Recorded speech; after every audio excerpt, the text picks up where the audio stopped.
गुरु पूर्णिमा की पूर्व संध्या पर यह सत्संग आयोजित किया गया है।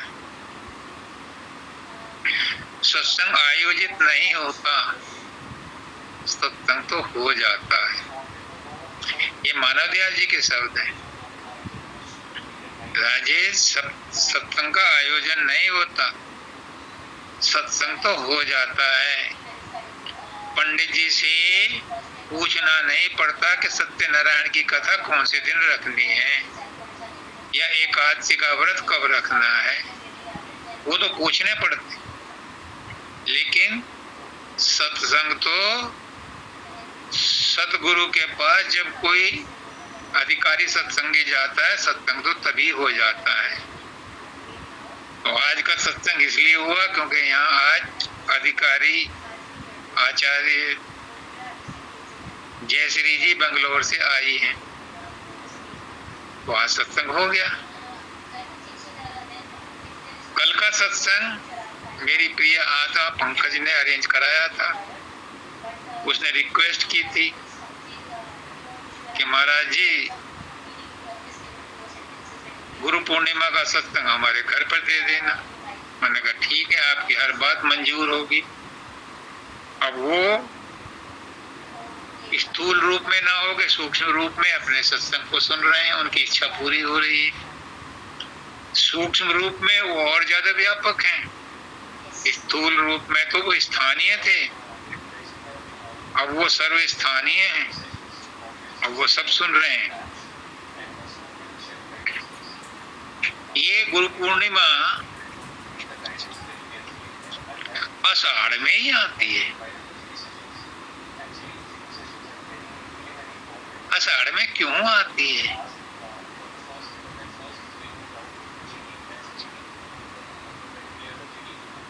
आषाढ़ में इसलिए आती है कि गर्मी तपने के बाद ये पहला महीना है वर्षा ऋतु का, ठंडक देने का।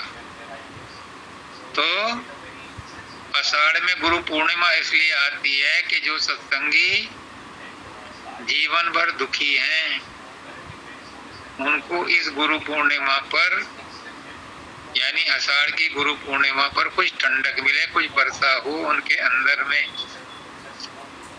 इसलिए आषाढ़ की पूर्णिमा को ही गुरु पूर्णिमा माना जाता है। इसे व्यास पूर्णिमा भी कहते हैं।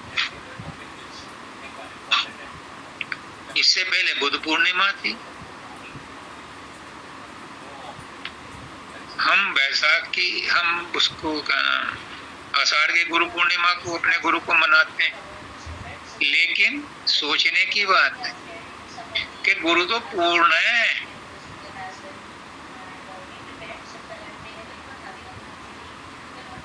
गुरु पूर्णिमा क्यों कहा है? गुरु तो पूर्ण है पहले से ही, और सब प्रकारेण पूर्ण है,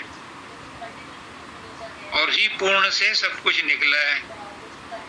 पूर्णमिदं पूर्णात् पूर्णम् उदच्यते पूर्णस्य पूर्णमादाय पूर्णमेवावशिष्यते। हम सब उसी पूर्ण से निकले हैं और हम भी पूर्ण हैं। तो गुरु पूर्णिमा इसलिए मनाई जाती है, गुरु कहता है कि मैं पूर्ण हूँ और तुम भी पूर्ण हो। मैंने उस पूर्ण को अपने अंदर प्रकट कर लिया है, अनुभव कर लिया है। तुम सब भी वही हो, इसलिए तुम भी अपने आप में उसको अनुभव कर लो, उसको जान लो, उसको पहचान लो। इसलिए गुरु पूर्णिमा पर विशेष रूप से गुरु इस बात को कहता है कि जो तुम्हारे अंदर है उसे तुम प्रकट कर लो। क्या तुम क्या प्रकट करो? हम कैसे प्रकट करें? हम तो इतना ही कर सकते हैं कि अपने घर की जो धूल धाल है, जो कूड़ा करकट है, उसे बाहर निकाल दें। पुष्करनाथ जी महाराज कहते हैं कि गुरु कचरे वाले कमरे में नहीं बैठता, जिसमें कूड़ा करकट कचरा भरा उसमें नहीं बैठता। उसे तो साफ सुथरा कमरा चाहिए। तो अपने कमरे को साफ सुथरा कर लो, गुरु अपने आप आकर बैठ जाएगा। हमें कुछ करने की जरूरत नहीं। ये साधन अभ्यास करते हैं, सुमरन ध्यान करते हैं, नियम व्रत जप तप करते हैं, दान देते हैं, निष्काम कर्म करते हैं, ज्ञान मार्ग पर चलते हैं, भक्ति मार्ग पर चलते हैं, ये सब क्या है? ये अपने अंदर जितने भी गर्द गुब्बार है, जितने भी पूरा करकट है, उसे बाहर करने का साधन है। परमात्मा साधन से नहीं मिलता, साधन तो उसकी प्राप्ति का माध्यम है। लेकिन अगर साधन नहीं किया जाएगा तो सफाई नहीं होगी, और सफाई नहीं होगी तो प्रकट नहीं होगा। इसलिए साधन भी जरूरी है, पर साधन को ही साध्य मान करके मत बैठो। साधन को साधन मानो और साध्य को पकड़ो। हम क्या करते हैं? हम गुरु को भी माध्यम बना लेते हैं, साधन बना लेते हैं, जबकि गुरु साध्य है। हम परमात्मा को भी साधन बना लेते हैं संसार के जीवन को चलाने के लिए, जबकि संसार माध्यम है और गुरु या परमात्मा हमारा लक्ष्य है। हम साध्य है हमारा, लेकिन हम उसे साधन बना लेते हैं संसार को साधने का। तो गुरु पूर्णिमा पर विशेष रूप से गुरु कहता है कि तुम लोग साधन को साधन समझो, और जो परमात्मा सदगुरु है उसे साध्य समझो, इसमें मत उलझो। आज का शब्द है बहुत मार्मिक, ये संत मत का सबसे इम्पोर्टेंट शब्द है। अगर संत मत का सार समझा जाए तो इस शब्द में सब कुछ छिपा है। इस शब्द को जो समझ लेगा उसे आज और अभी अपना लक्ष्य मिल जाएगा। आज और अभी, डंके की चोट पर कह रहा हूं, क्योंकि मैं नहीं कह रहा, मेरा गुरु कहलवा रहा है। इसमें हर पॉसिबल चीज जो चाहिए अपने आप को पहचानने के लिए, जो बाधाएं हैं, जो व्यवधान हैं, जो कमियां हैं, उन सब का बयान किया गया। उन्हें हटा दो, पूरा करकट हटा दो, तो परमात्मा तो ज्यों का त्यों सामने खड़ा है। पर्दा हटा दो तो परमात्मा तो सामने बैठा है, उसके दर्शन कर लो। एक राजा के 4 बेटे थे और चारों एक से एक होशियार थे, या चारों एक से एक बेवकूफ थे। तो राजा ने सोचा किसको राज्य दूं। कायदे के हिसाब से बड़े को मिलना चाहिए, लेकिन वो नालायक था। दूसरे को देना चाहिए तो वो लोभी था, तीसरे को देना चाहिए तो वो कुकर्मी था, सबसे छोटा वाला कुछ जानकार था, समझदार था, लेकिन उसे देगा तो तीनों उसका दुश्मन बन जाएंगे।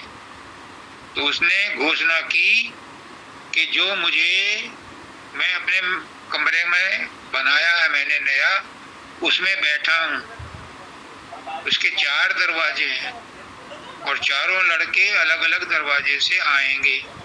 जो मुझे सबसे पहले दरवाजा खोल के मिलेगा उसको राज्य दे दूंगा। लेकिन चारों दरवाजे बंद हैं, लॉक्ड हैं।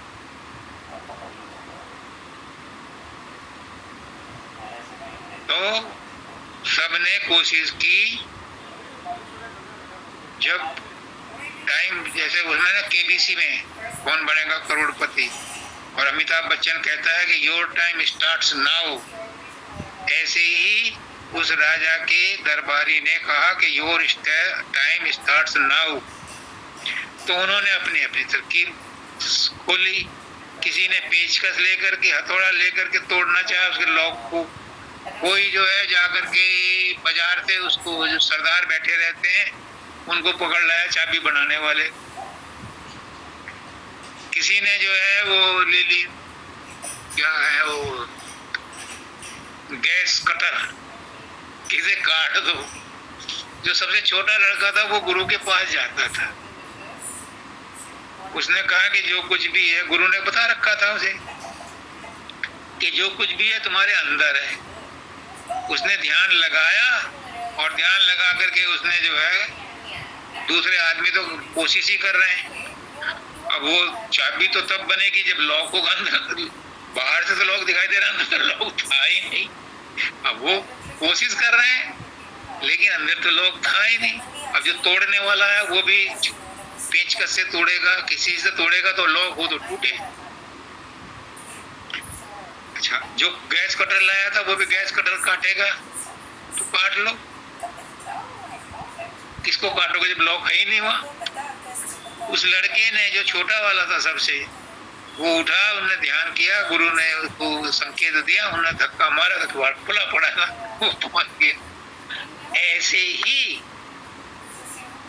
परमात्मा के दरबार में कोई लॉकिंग है ही नहीं, बस अपने वासना को, कामना को, तृष्णा को, इच्छाओं को, जो संसार के प्राप्ति के लिए भरी पड़ी हैं, उन्हें संसार में लगे रहने दो, परवाह मत करो, उन्हें वहां से मत हटाओ, न हटाओ न लगाओ, उनसे उपेक्षित हो जाओ। उनको जो लग रही है कामना वहां लगाओ, लेकिन गुरु के दरबार में आने के लिए किसी कामना को, किसी इच्छा को, किसी तृष्णा को साथ मत लाओ। जैसे मंदिर में जाने से पहले जूते चप्पल बाहर उतार देते हैं, ऐसे उतार करके गुरु के दरबार में जाओ, तब गुरु का दर्शन साक्षात हो जाता है, परमात्मा का दर्शन साक्षात हो जाता है। भाव के भूखे हैं भगवान, कोई चढ़ावा चढ़ा, गुरु को कुछ नहीं चाहिए, परमात्मा को कुछ नहीं चाहिए, तुम्हारा भाव चाहिए। भाव अगर है तो सुभाव बन जाएगा, और भाव नहीं है तो किशनाई दे दो, वो कुभाव बन जाएगा। तो यहाँ क्या कहते हैं इस शब्द में, अब ध्यान से सुनो, ये गुरु पूर्णिमा की पूर्व संध्या का सत्संग है, और इसी दिन इसमें वेद और सार बताया जाता है। एक बार मैंने पुष्करनाथ जी के दरबार में कहा, उस दिन जो है चंद्रमा बादलों में छिप रहा था, तो मैंने कहा देखा ये बड़ा अकड़ता था, आज मेरा गुरु सत्संग दे रहा है तो छुपा बैठा है। यो कमर लाया छांट के, मैंने कहा मेरे गुरु की इतनी ताकत है, इतना चमक है उसमें, इतनी रोशनी है कि चांद जो है बादलों में छुपा हुआ है। रात हो गई थी उस दिन, और पूर्व संध्या थी, वो भी दिन में नहीं था, दिन के तो अगले दिन कुछ और था, वो तो पूर्व संध्या की बात हो। अब तो पता भी ना चांद का बादलों का। कहते हैं मन तजा, एक एक वर्ड इसका इंपॉर्टेंट है, एक एक वर्ड पे थीसिस लिखी जा सकती है। कहते हैं कि कबीर साहब अनपढ़ थे, लेकिन उन्होंने जितनी साखियां लिखी, जितने बात कही, जितने शब्द लिखे नहीं, सॉरी, बोले, क्योंकि वो तो अनपढ़ थे, लिख तो सकते ही नहीं थे। जितने शब्द बोले, जितनी साखियां लिखी, हजारों आदमियों ने आज तक पीएचडी कर ली, पर वो अनपढ़। एक एक शब्द पर पीएचडी की जा सकती है, इतने इंपॉर्टेंट है इस शब्द में। दाता दयाल कोई मामूली थे, महर्षि थे, और ये उनके गुरु ने कहा था कि ये अपने जमाने का व्यास बनेगा और संत मत को लेखबद्ध करेगा। मानव दयाल जी ने कहा कि गीता संत मत की पहली कोड बुक है। लेकिन दाता दयाल की जो शिव सब सागर है, हालांकि सार वचन भी हैं, उनकी बड़ी इंपॉर्टेंस है, लेकिन इस शिव सब सागर में पार्ट 1 और पार्ट 2 में इतना खजाना है, इतना ज्ञान है जिसकी कोई था नहीं है, अथाह है। मन तजा अमन बना। अब बताओ, तुम अमन शांति चाहते हो, लेकिन कैसे मिलेगी? हर आदमी कहता है मुझे यार शांति से बैठने दे, तो जा, बात नहीं करे, मुझे थोड़ी देर शांति चाहिए। अमन चाहता है, और प्रधानमंत्री मोदी भी चाहता है अमन शांति, अमेरिका का प्रेसिडेंट भी चाहता है अमन शांति, चाइना का सी भी चाहता है अमन शांति, लेकिन मिलती नहीं किसी को। क्यों? मन तजा, उनसे मन तजा नहीं जाता। जो मन तजेगा उसे, उसका मन अमन हो जाएगा, उसे शांति मिल जाएगी। है ना इम्पोर्टेंट? इसमें कितने ही मैं सत्संग दे दूं, इसका अंत नहीं है। और मन तो तजा, दूसरी क्या तजा? वाणी, बक बक झक झक जो मैं कर रहा हूं, जब ये वाणी तज देगा तो क्या होगा? निर्वाणी बन जाएगा। निर्वाणी का मतलब बिना बोल का गूंगा, और निर्वाणी का मतलब वो भी है निर्वाण पद। तो मन के अमन होते और वाणी का बंद लगाते ही निर्वाण पद की तरफ चलने लगती है सूरत।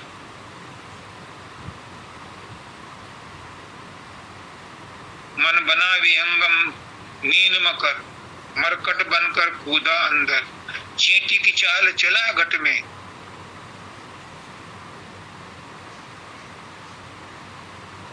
जब मन संतुलित हो जाता है, बस में आ जाता है, तो अपनी खटपट भूल जाता है। ये चींटी की चाल चलता है धीरे धीरे धीरे धीरे। कहाँ? तीसरे तिल से लेकर के सहदल कमल में आता है, फिर त्रिकुटी में आता है, फिर शून्य में आता है। त्रिकुटी तक वो रहता है, त्रिकुटी में आराम करता है, फिर सूरत अपने आप शून्य में जाती है, महाशून्य में जाती है।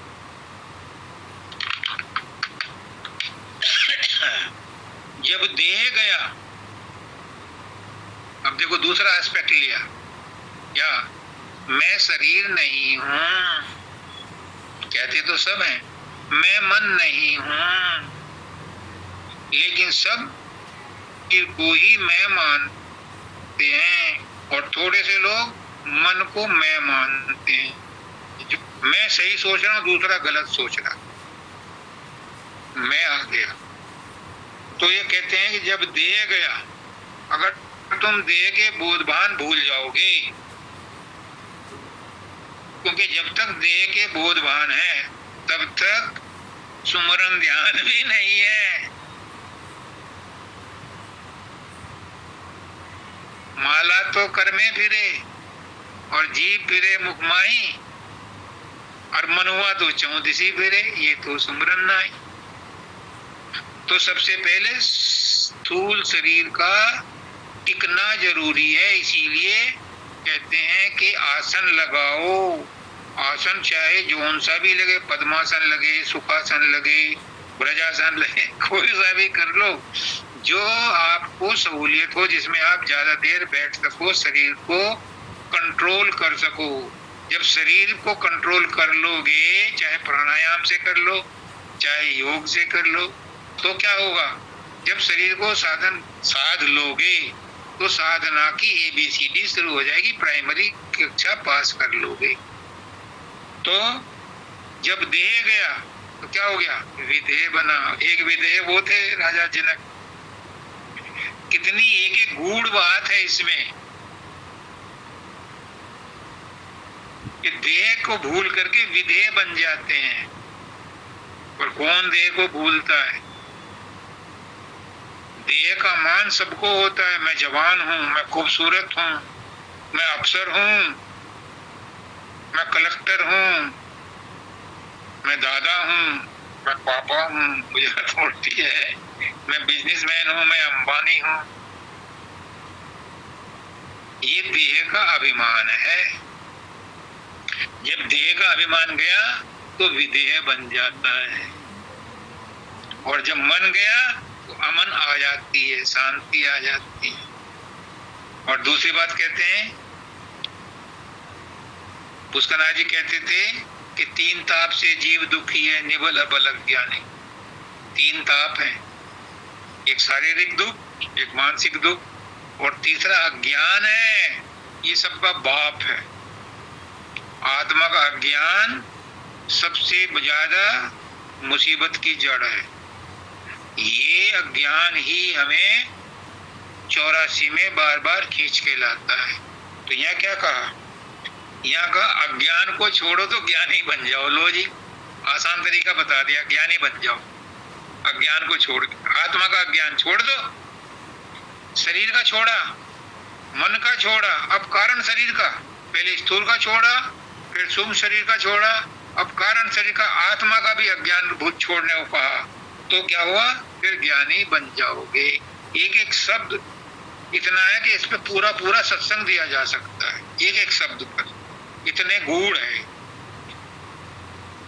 फिर अब आ जाओ उपनिषद पर। उपनिषद कहती हैं कि जड़ और चेतन,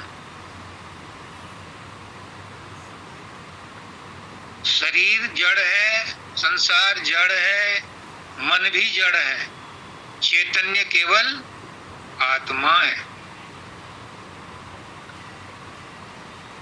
और विशुद्ध आत्मा ही सूरत है। आत्मा में भी मैल है, क्योंकि वो लिपटी पड़ी है, वो किसी और दिन बताऊंगा।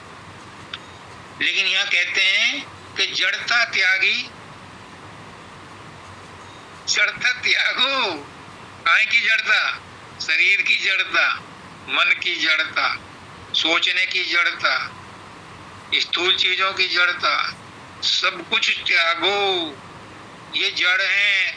जड़ का चेतन के साथ स्थायी संबंध नहीं हो सकता। टेम्परेरी तो है, आत्मा टेम्परेरी रूप में तुम्हारे जड़ता के साथ लगी हुई है, लेकिन परमानेंट संयोग नहीं है, न हो सकता है। पारा पानी के साथ नहीं मिल सकता, पारा तेल के साथ भी नहीं मिल सकता। वो मिलता है? ये किसी के साथ नहीं मिलता। तो आत्मा को मान लो। मैं ये नहीं कह रहा कि आत्मा, मान लो 1%, 0% कि ये पारे की तरह है, ये किसी में घुल नहीं सकती। ये चैतन्य है, चेतन के साथ ही मिलेगी। जब मिलेगी चेतन में ही मिलेगी। दूसरे के साथ टेम्परेरी रख लो इसे ट्यूब में बंद करके, लेकिन ये उसके साथ मिक्स नहीं होगी। तो जड़ता त्यागी चेतन है, और चेतन को त्याग बना सत। सत चित आनंद में लाएगा ये आगे जाकर के। तो अभी तो जड़ता त्यागी, चेतन को प्राप्त किया, अब चेतन को भी त्यागो। क्योंकि मैंने बोला ना कि वो आत्मा अभी चेतन है, लेकिन फंसी पड़ी है। तो उसे त्यागो, यानी उसमें सुधार करो, उसका अज्ञान मिटाओ, तो क्या मिलेगा? सत मिलेगा। तब तो वो विशुद्ध आत्मा बनेगी। और नहीं सत का असत का संशय रहा, जब वो विशुद्ध आत्मा बन जाएगी तो संशय खत्म हो जाएंगे। सत और असत खत्म हो जाएगा। गीता में कहा है, न असतो भावो न अभावो सत। सत का अभाव नहीं है और असत टिका हुआ नहीं है। तो नहीं सत का असत का संदेह रहा, फिर क्या हुआ? संशय को तज विज्ञानी हुआ। अब तुम विज्ञानी बन गए, अब तुम पूर्णता की तरफ बढ़ गए। ज्ञान क्या है? ज्ञान है बाहर की चीजों को जानना। और इससे पहले वी लग गया। वी का मतलब है विशुद्ध विशेष ज्ञान, और विशेष ज्ञान है आत्मा का ज्ञान। और इसी जो विज्ञान हम कहते हैं ना, ये विज्ञान भी संसार का है। असली वी तो उस परमात्मा के लिए यूज किया गया है। वो विज्ञान वो परमात्मा है। लेकिन ये अपना जो साइंस जिसको हम विज्ञान ट्रांसलेट करके कहते हैं, ये ज्ञान भी दूसरे ज्ञानों से सुपर है, इसलिए इसे विज्ञान कहते हैं भौतिक दृष्टि से भी। क्योंकि जो और ज्ञान है उस ज्ञान से ये विज्ञान फिर भी सुपीरियर है, इसलिए इसे विज्ञान का है। पर असली विज्ञान आत्मा का ज्ञान है, परमात्मा का ज्ञान है, वो विज्ञान है। एक एक शब्द बड़ा कीमती है, इस पर बहुत कुछ रिसर्च की जा सकती है। अब कहते हैं संबंध किया जिससे मैंने, जो जिसको चाहे, जो जिसका विचार करे वो उसी के पास। तुम किसी का भी विचार करो, अपने पुत्र का करो, पुत्री का करो, चाहे वो अमेरिका में बैठा है, चाहे वो लंदन में बैठा है, चाहे वो इंडिया में बैठा है, चाहे वो जेल में है, तुम उसका विचार करो, तुम उसके पास पहुंच गए। जिसका भी तुम विचार, जिससे भी तुम्हारी ममता है, जिससे भी तुम्हारी आसक्ति है, जिसमें भी तुम्हारा मोह है, तुम भौतिक रूप से ना सही वैचारिक रूप से उसके पास होते हो।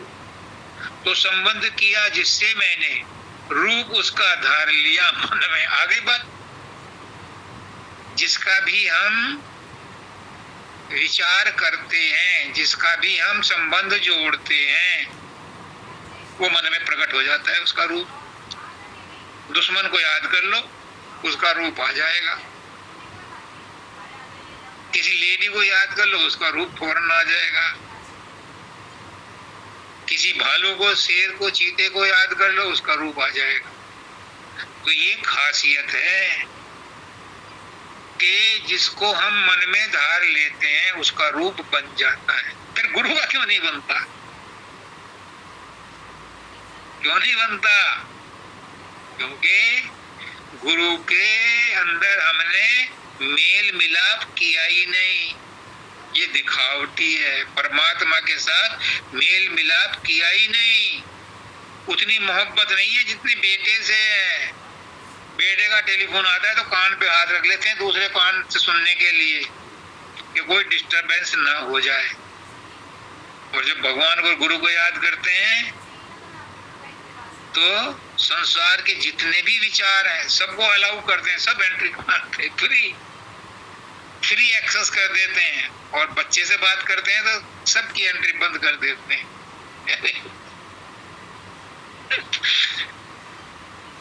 संबंध में मानी बना, यह छूट गया तो अमानी।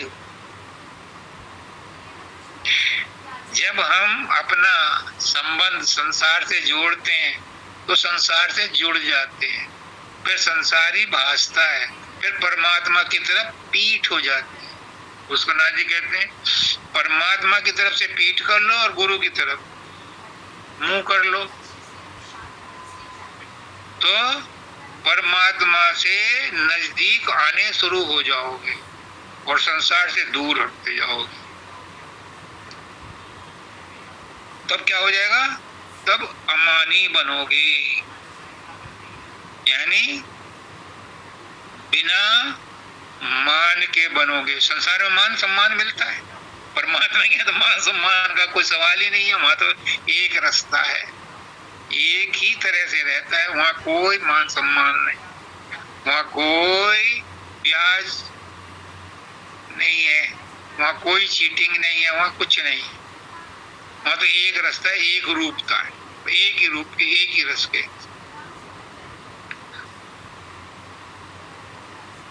तो फिर कहते हैं भक्ति आई मैं भक्त बना। अब देखो कर्म योग, उसमें निष्काम कर्म की इंपॉर्टेंस बताई गीता में कृष्ण भगवान ने। फिर ज्ञान योग, फिर सांख्य योग, फिर राजयोग, यानी कितने योग बताए, और साथ में एक भक्ति योग भी बताया। अब भक्ति आई मैं भक्त बना। देखो ये वर्ड बहुत इंपॉर्टेंट है। भक्ति आई मैं भक्त बना, मतलब मैं उसमें शामिल हो गया, मैं बना, और जो बनता है वो बिगड़ता है। ये संसार का नियम है। अगर मैं भक्त बना तो भी दोष है, क्योंकि जो बनता है वो बिगड़ता है, जो धरा जाता है वो उठाया भी जाता है।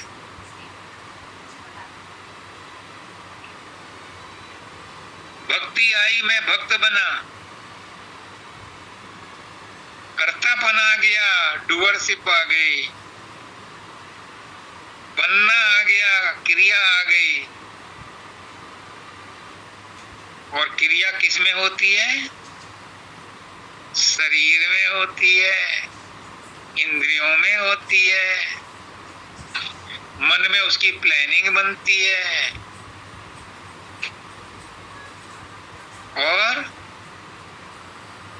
एक्टिविटी होती है। और जहां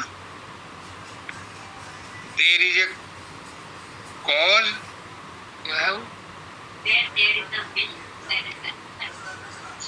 कॉज और इफेक्ट, जहां कॉज हो गया वहां उसका इफेक्ट होगा। अगर हमने कर्म किया उसका फल मिलेगा। कॉज के साथ इफेक्ट जुड़ा हुआ है। तो मैं भक्त बना तो क्रिया हो गई, अब इसका रिजल्ट भोगना पड़ेगा। इसलिए कहते हैं कि जो बनता है वो बिगड़ता है। वैराग किया, वैरागी बना। वैराग अच्छा है, ममता मोह से वैराग अच्छा है, लेकिन वैराग किया ये क्रिया हो गई, और वैरागी बना ये भी क्रिया हो गई, इसका भी फल भोगना पड़ेगा। मैं कह रहा हूं एक एक वर्ड इंपॉर्टेंट। अगर मैं वैरागी बना तो मैं डूअर हो गया, इसका भी फल भोगना पड़ेगा। बनो मत, कहो मत, हो जाओ। बसों पर आता है यहाँ लिखा हुआ, be what you want to be. बनो मत, हो जाओ। हो जाने में और बनने में फर्क है।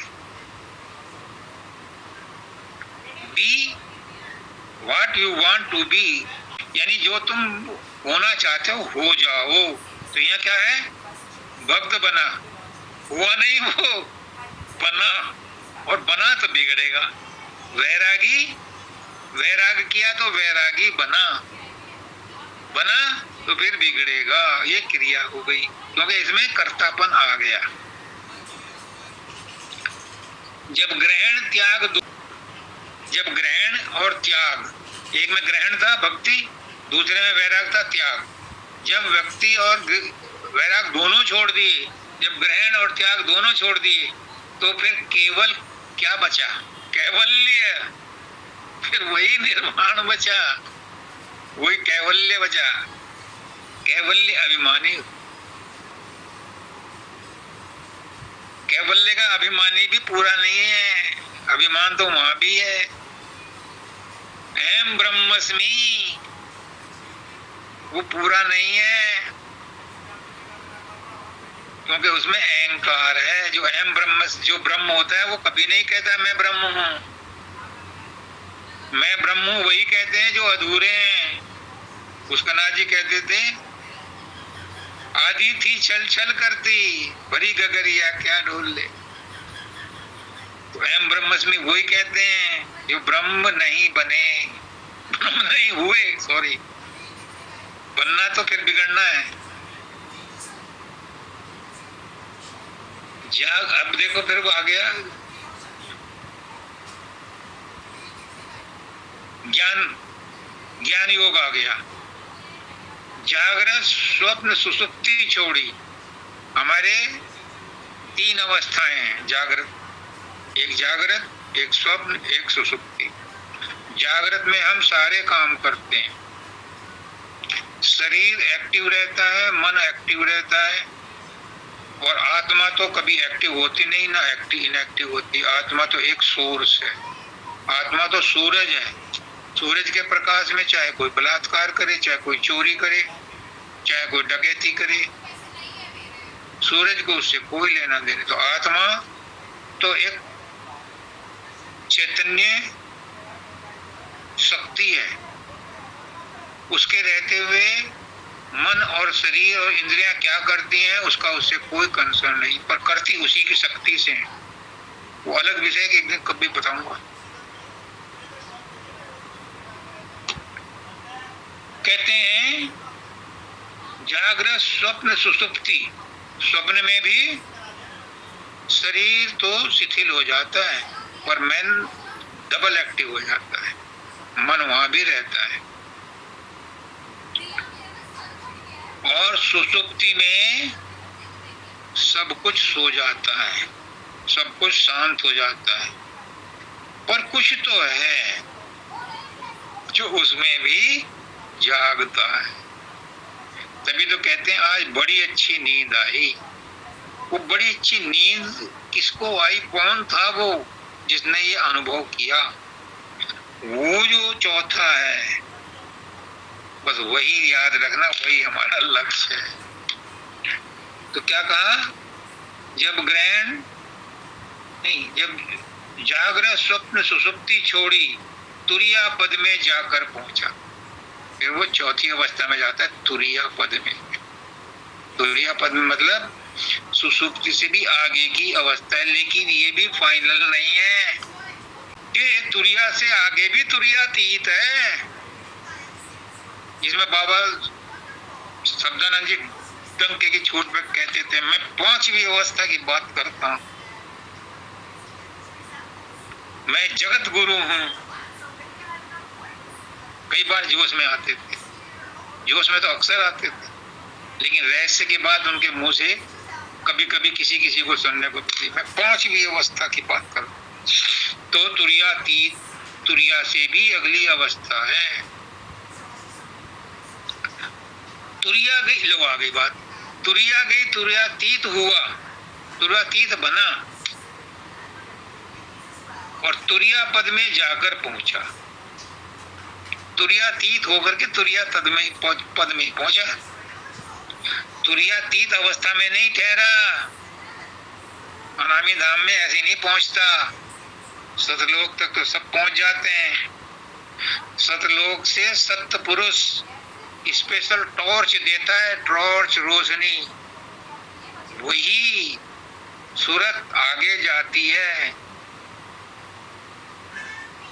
सब नहीं जाती, लेकिन सतलोक तक जो पहुंच गई वो मोर देन सफिशिएंट है। और परम दयाल जी जैसे को शांति नहीं मिलती थी, शब्दानंद जी को शांति नहीं मिली, तो भी कहते हैं पांचवी अवस्था की बात कर रहा हूँ। वो पांचवी अवस्था में गए अनामी धाम में, राधा स्वामी धाम, पर सब नहीं पहुंचते, सारे संत यहीं रह जाते हैं और ये कंफर्टेबल पोजीशन है। पर ये जो परम संत हैं उनके लिए अनामी धाम है, उनके लिए राधा स्वामी धाम। निज रूप का फिर स्थानीय हुआ, जो वहां पांचवी अवस्था में पहुंच जाता वो निज रूप का अवस्था नहीं। निज रूप फिर राधा स्वामी दयाल है, वो उसका हकदार बन जाता है और जाकर के रहने का, उसे फिर रहना क्या होता है, मुक्त होकर के कौन सा रहता है, क्या करता है वो सतलोक में क्या करता है, सब कुछ भूल जाता है, आइडेंटिफिकेशन खत्म हो जाते हैं सारे। बूंद समुद्र में गिर करके क्या तीर मारती है, क्या करती है वहां। जब अपनी हस्ती खो देती है तो फिर करे क्या, गुफ्तगू, फिर कुछ नहीं करती, फिर वो रोशन जमीर हो जाती है, फिर वो उसी का रूप हो जाती है, उसी में लय हो जाती है। तो सतलोक में सब उसी में लय हो जाते हैं। अलग आइडेंटिटी नहीं रहती, रहती है लेकिन उसके अंदर अलगपना नहीं होता। हाँ, उसमें से सत्पुरुष चुन करके कुछ को आगे भेजता है और वो अनामी धाम में पहुंचता। सब नहीं जाते, सब तो वहां पर उनका डेस्टिनेशन है, फाइनल बहुत बढ़िया है, चौथी अवस्था। अब बोले निज रूप का फिर अस्थानी हुआ, निज रूप का ध्यान उसे हो जाता है, निज रूप में पहुंच जाता है। नामी बना, नाम ले, नाम से लव लाया, नामी बना। कौन सा नाम? ये नाम नहीं है वर्णात्मक नाम, धुनात्मक नाम। बड़े हम तीर मारते हैं, बड़े हम सेटिस्फाई होते हैं कि हमें धुनात्मक नाम सुन लिया। अरे धुनात्मक नाम सुन लिया तो त्रिकुटी में आ गए, कौन सा बड़ा काम कर लिया। उन लोगों से तो 1000 गुना, लाख गुना बेटर हो, लेकिन क्या पाया, क्या पाया को कल बताऊंगा, आज नहीं बताऊंगा। त्रिकुटी में पहुंच के भी कुछ नहीं मिला, क्योंकि यहाँ काल कर्म मौजूद है, यहाँ जन्म मृत्यु मौजूद है, यहाँ प्रलय महाप्रलय मौजूद है।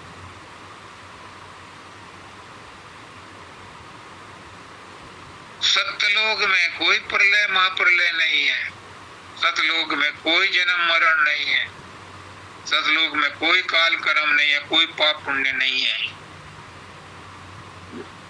पाप पुण्य तो हमारे 10वां द्वार पार करते ही खत्म हो जाते हैं। मां सोने में तो हम प्रकाश में इतने ज्यादा लय हो जाते हैं कि वो अंधकार बन जाता है, और भंवर गुफा में हम अपने आप को पहचानने लगते हैं, मैं वही हूँ, मैं वही हूँ, मैं वही हूँ। लेकिन शांति मिलती है अंतिम अवस्था में, यानी सतलोक में पहुंचकर। तो क्या कहते हैं, नामी बना, सतलोक में जाके नामी बनता है, समझे। नीचे नामी नहीं है, नीचे तो बेनामी है, और बेनामी बहुत अच्छी अवस्था है। जो बेनाम होता है, बेरूप होता है, वही अलग अगम है। चलो खैर उस बात को अलग छोड़ो। तज नाम, हाँ देखा मैं तो नाम की बात कर रहा। तज नाम, इस नाम को भी तजना पड़ता है, इस सतलोक को भी तजना पड़ता है। सतलोक में नाम मिल गया, तज नाम अनामी बना, फिर अनामी पद में पहुंचता है परम पुरुष, परम संत। तज नाम, सतलोक में नाम तो मिल गया, लेकिन नाम को भी तजना है, इसे भी छोड़ना है, तब अनाम में जाएगा।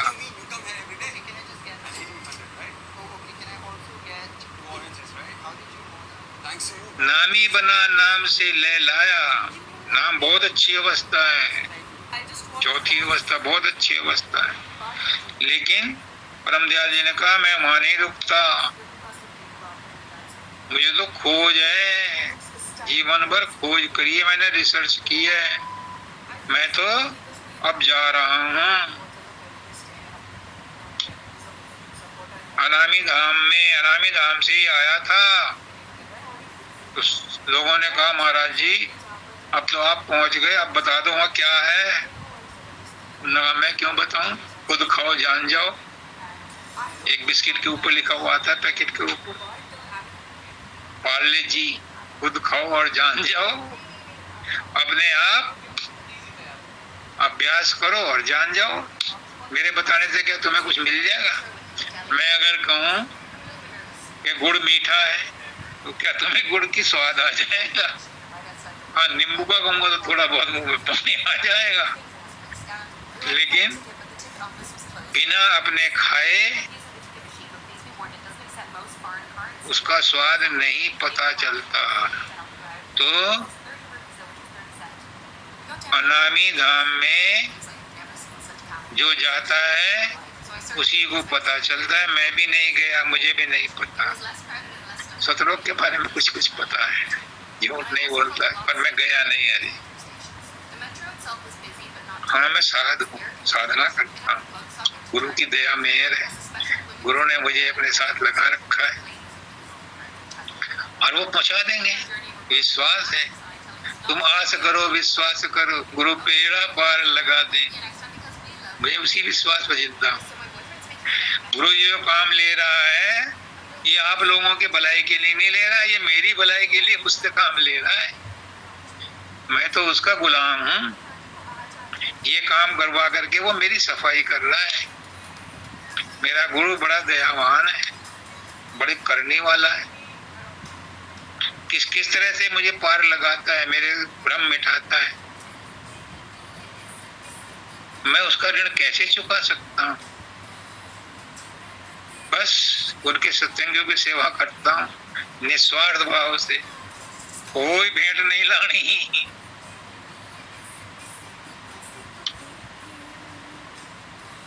क्यों? मेरे पास अपना कुछ है ही नहीं देने को। जो दे रहा हूँ वो उनकी धरोहर है और आपके लिए छोड़ गए। आपका लॉकर है, आप जब चाहे ऑपरेट कर लो, अपना सामान निकाल लो। मैं क्यों कहूँ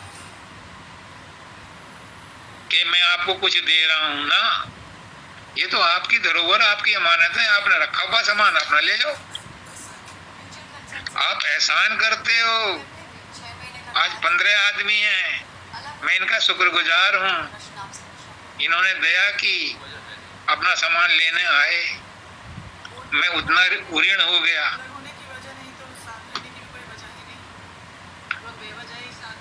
अब देखो आगे और बड़ा अचंभा है, बहुत गहरी बात है। कोई कोई बिरला इसको समझ पाएगा। अगली लाइन बड़ी इंपॉर्टेंट है। तज नाम रूप दोनों भाई,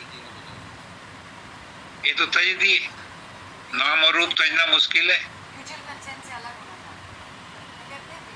ना कोई नाम तजता है ना रूप तजता है, लेकिन जो बिरला तज देता है, शब्दानंद जी, मानव दयाल जी, बाबा फकीर, दाता दयाल, पुष्कर नाथ जी, जो नाम और रूप को तज देता है, ना अपना नाम रखना तुम, न कोई भी निशा रखना। जो नाम और निशा को तज देता है, क्या हो जाता है उसे? पानी पानी मिल पानी हुआ।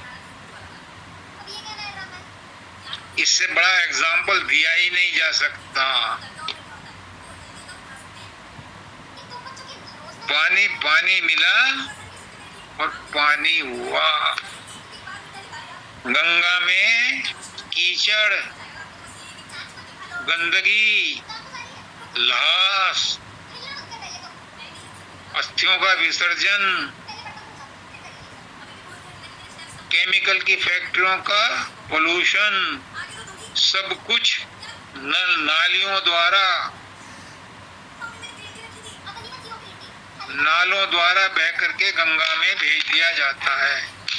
और गंगा में मिलते ही पानी पानी मिला और पानी बना, वो गंगा जल हो जाता है। कितनी गंदगी है, ये प्रभाव है। नदियां कितनी उफान लेकर के बरसात में, कितनी गंदगी और कितना धूल मिट्टी लेकर के समुद्र में उड़ेलती हैं, लेकिन समुद्र में जाते ही सब शांत हो जाता है। ऐसे ही हमारे अंदर कितनी गंदगी है, कितने ही पाप किए हैं, कितने ही पुण्य किए हैं, कितने ही अपराध किए हैं।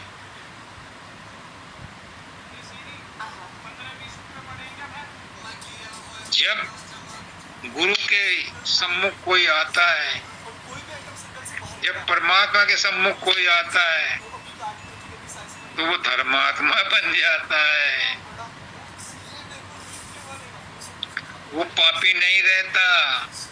क्या है वो कि जब सम्मुख आवे जब ही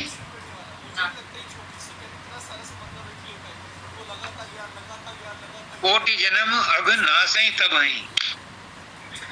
जब मेरे सामने कोई कितना ही अपराधी आ जाए तो क्षण भर में उसके पाप नष्ट हो जाते हैं।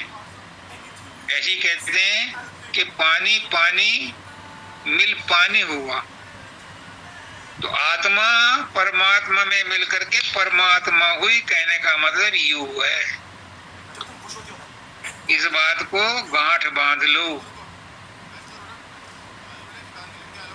आत्मा परमात्मा में मिलके परमात्मा ही हो जाती है, दूसरा परमात्मा नहीं बनती। उसी में लय होकर के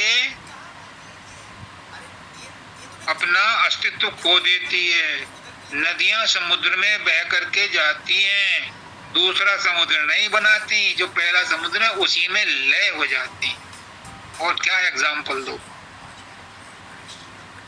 हम जब परमात्मा में मिलते हैं तो हम परमात्मा ही हो जाते हैं। आप कहोगे कि फिर दो परमात्मा हो गए। वो नदियां समुद्र में मिलकर के दूसरी नदी नहीं रही, दूसरा समुद्र नहीं बनी, वो उसी में लय हो गई, अपना अस्तित्व खो दिया। और जो अपना अस्तित्व खो देता है वो उसमें रोशन ज़मीरी हो जाती है, वो चमक जाता है, क्योंकि परमात्मा में मिलके परमात्मा ही हो जाता है। गंदा नाला भी गंगा में मिलके गंगा जल ही कहलाता है। और पूजा पाठ में काम आता है। मरते हुए के मुंह में डालते हैं उसे गंगा जल को। कितना महान पवित्र गंगा जल है, कैसे बनता है।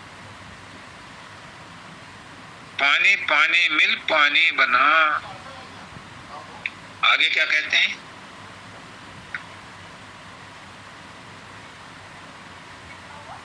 राधा स्वामी सदगुरु आए, इस तत्व रहस्य को समझाया। अब राधा स्वामी कौन है? राधा स्वामी वो है जो आपको तत्व रहस्य को समझा रहा है। संत सदगुरु वक्त पर मैं संत सदगुरु नहीं हूं, ना मैं वक्त हूं ना बेवक्त हूं, ना मैं हूं ना मैं है ना हूं है। जो है वो एक ही है और वो है सदगुरु। सदगुरु ही सब रूपों में विराजमान है।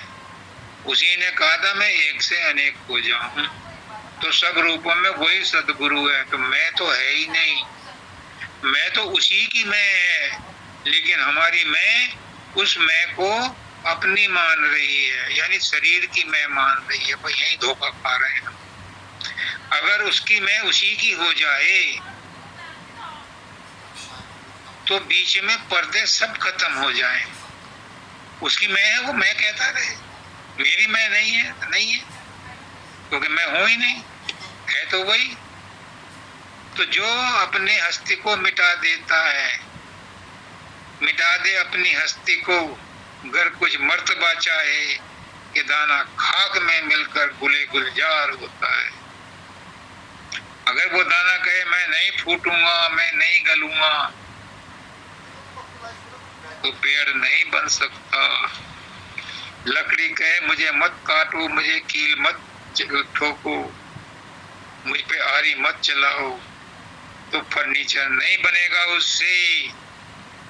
फिर वो फायरवुड बन के रह जाएगी, जलाने के काम आएगी।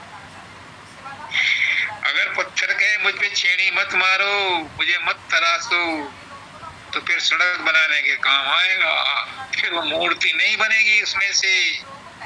इसलिए अपने आप को मिटा दो। तो फिर कौन से मैं को मिटा दो? शरीर के मैं को, मन के मैं को, आत्मा के मैं को, कारण शरीर के मैं को। मुझे कहते थे पुष्कर नाथ जी, राजेश शब्द के पीछे डंडा लेके मत फिर, ये भी हमारी मंजिल नहीं है। अब इतनी ऊंची अवस्था शब्द की, प्रकाश को लेके मत फिर, ये भी हमारी मंजिल नहीं है। इतनी ऊंची अवस्था, इतना साधन ध्यान करने के बाद भी कहते थे। मैंने पूछा क्या है फिर मंजिल? अशब्द गति, अप्रकाश गति। वहां पहुंचो तब उसमें लय होगे जो हमारी ओरिजिनल अबोर्ड है, ओरिजिनल अवस्था है, हमारा निज घर है। वहां पहुंचो। इस तत्व भेद को समझाया संत सदगुरु भक्ति बताता है। इसमें तो जितना मैंने भेद, जो बना वह बिगड़ेगा एक दिन, जो बना वो बिगड़ेगा एक दिन, क्योंकि बनना बिगड़ना तो संसार का नियम है। जो आत्मा है, जो सूरत है, वो न बनती है न बिगड़ती है, क्योंकि वो संसार की आइटम है ही नहीं। प्रेम न बनता है न बिगड़ता है, क्योंकि संसार का आइटम है ही नहीं।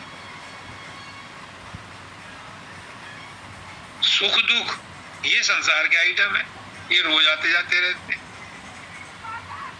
शांति अशांति भी कारण शरीर का है। लेकिन प्रेम इस संसार की वस्तु नहीं है, न खरीदा जाता है, न बिकता है, न पैदा होता है। प्रेम तो परमात्मा है और परमात्मा ही प्रेम है।